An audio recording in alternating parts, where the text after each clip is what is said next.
നമസ്കാരം.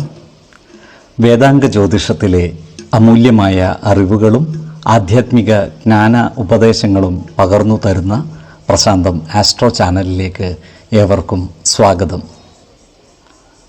ഈ ചാനൽ ഇതുവരെയും സബ്സ്ക്രൈബ് ചെയ്യാത്തവർ ഇപ്പോൾ തന്നെ സബ്സ്ക്രൈബ് ചെയ്യുക. നോട്ടിഫിക്കേഷൻ ലഭിക്കുന്നതിനായി ബെൽ ബട്ടൺ അമർത്തുമല്ലോ. ഒപ്പം ചാനൽ ലൈക്ക് ചെയ്യുക, ഷെയർ ചെയ്യുക, കമൻറ്റ് ചെയ്യുക.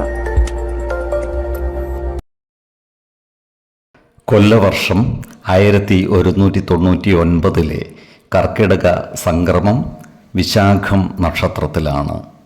കർക്കിടകം 1-ാം തീയതിയിലെ ഗ്രഹനില അനുസരിച്ച് എടവം രാശിയിൽ സർവേശ്വരകാരകനായ വ്യാഴവും കുജനും, മിഥുനത്തിൽ ആദിത്യനും, കർക്കിടകം രാശിയിൽ ബുധനും ശുക്രനും, കന്നിയിൽ കേതുവും, തുലാം രാശിയിൽ ചന്ദ്രനും ഗുളികനും, കുംഭത്തിൽ ശനിയും, മീനം രാശിയിൽ രാഹുവും സ്ഥിതി ചെയ്യുന്നു. തിരുവാതിര നക്ഷത്രത്തിൽ ജനിച്ചവർക്ക് കർക്കിടക മാസം പൊതുവെ ഗുണഫലങ്ങൾ കൂടിയിരിക്കും.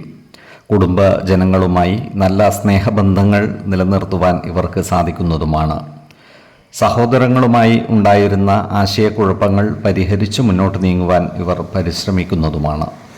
പൊതുവെ സംതൃപ്തമായ കുടുംബജീവിതം നയിക്കുവാൻ ഇവർക്ക് സാധിക്കുന്നതുമാണ്. സമൂഹമധ്യത്തിൽ തങ്ങളുടെ സത്യസന്ധത തെളിയിക്കുവാൻ അവസരം ഒത്തുവരുന്നതുമാണ്. ക്രിയാത്മകമായ പ്രവർത്തനങ്ങളിലൂടെ ജനമനസ്സുകളുടെ അംഗീകാരം നേടിയെടുക്കുവാൻ ഇവർക്ക് സാധിക്കുന്നതുമാണ്. മറ്റുള്ളവർക്ക് ഉപദേശം നൽകുവാൻ ഈ നക്ഷത്രക്കാർ മടി കാണിക്കുകയില്ല. പ്രധാന വ്യക്തികൾ ഇവരിൽ നിന്നും ഉപദേശങ്ങൾ തേടിയാലും അത്ഭുതപ്പെടുവാനുമില്ല. ഈ നക്ഷത്രക്കാരായ വിദ്യാർത്ഥികൾക്കും മറ്റു പഠിതാക്കൾക്കും അനുകൂലമായ കാലമാണ്. ഇവർക്ക് ഉന്നത വിജയം നേടുവാൻ സാധിക്കുന്നതുമാണ്. വിദ്യാഭ്യാസ രംഗത്ത് പ്രശസ്തി നേടിയെടുക്കുവാൻ ഇവർക്ക് കഴിയുന്നതാണ്. ഈ നക്ഷത്രക്കാർ ആരോഗ്യകാര്യങ്ങളിൽ ഒരു പ്രത്യേക ശ്രദ്ധ പതിപ്പിക്കേണ്ട ഒരു മാസമാണ് കർക്കിടകം. പ്രത്യേകിച്ചും വാത സംബന്ധമായ അസുഖങ്ങൾക്ക് മരുന്ന് കഴിക്കുന്നവർ കൃത്യമായ വൈദ്യ പരിശോധന നടത്തേണ്ടതും ഡോക്ടറുടെ നിർദ്ദേശമനുസരിച്ചുള്ള മരുന്നുകൾ മുടങ്ങാതെ കഴിക്കേണ്ടതുമാണ്. അതുപോലെ സാമ്പത്തിക കാര്യങ്ങൾ കൈകാര്യം ചെയ്യുമ്പോൾ ജാഗ്രത പാലിക്കേണ്ടതുമാണ്. ഏതൊരു കാര്യം ചെയ്യുമ്പോഴും 2 വട്ടം ആലോചിച്ച് മുന്നോട്ട് നീങ്ങുന്നതാണ് ഗുണകരമാവുക. 2, 20, 30 തീയതികൾ അനുകൂലമാണ്.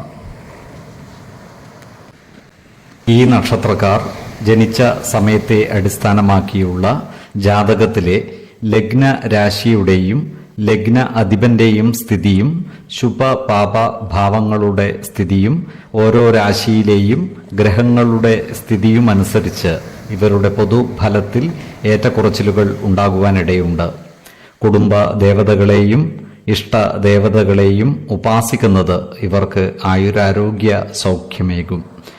ഇഷ്ടദേവതാ മന്ത്രം 108 തവണ ദിനംതോറും ലിഖിത ജപം ചെയ്തു വരുന്നത് ഇവർക്ക് സർവ്വ ഐശ്വര്യങ്ങളുമേകും.